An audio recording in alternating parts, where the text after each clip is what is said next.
Tawang ko hi India marchak Arunachal Pradesh data ania. Tawang ko hi Arunachal Pradesh district som le parukna ni in cherpui sang ni som pakhat neya khan an ko hian mi singli sang kwa zakwa som sari lai an chenga an ko an literacy rate hi za somruk le paruk percent anga chu tani he ko hi go ti atanga nai te ke zanga som pre da la ania an ko pui itna gar tang chuan ke zali somli pasari le point ru ka hla ni he ko hi India le China inrina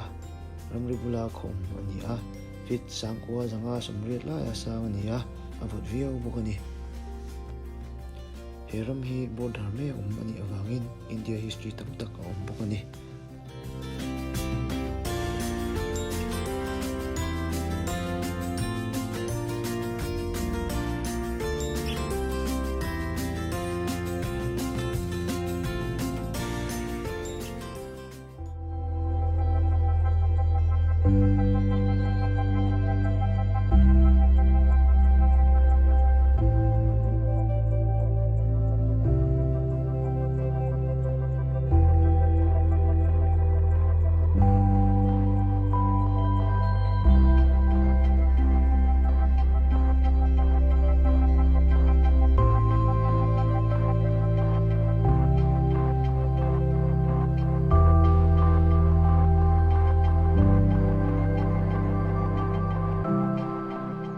hian tawanga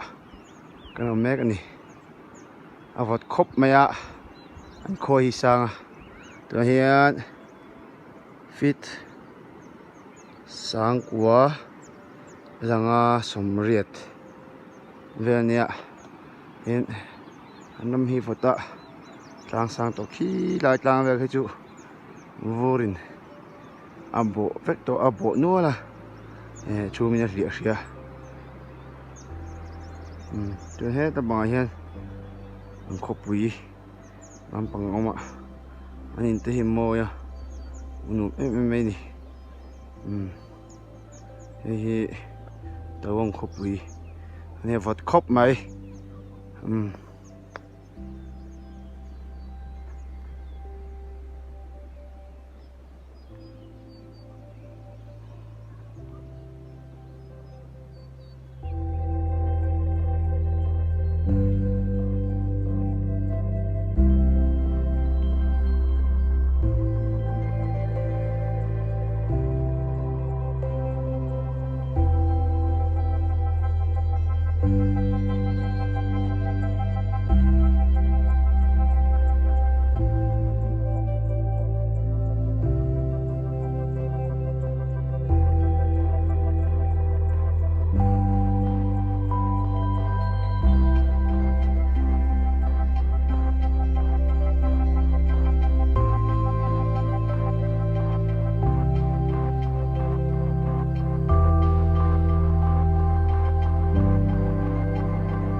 Buddhist khui pui ni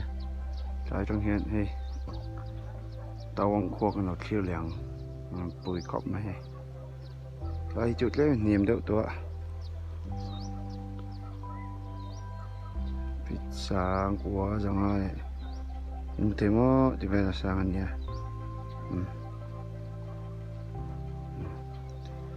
hom ta me khop ma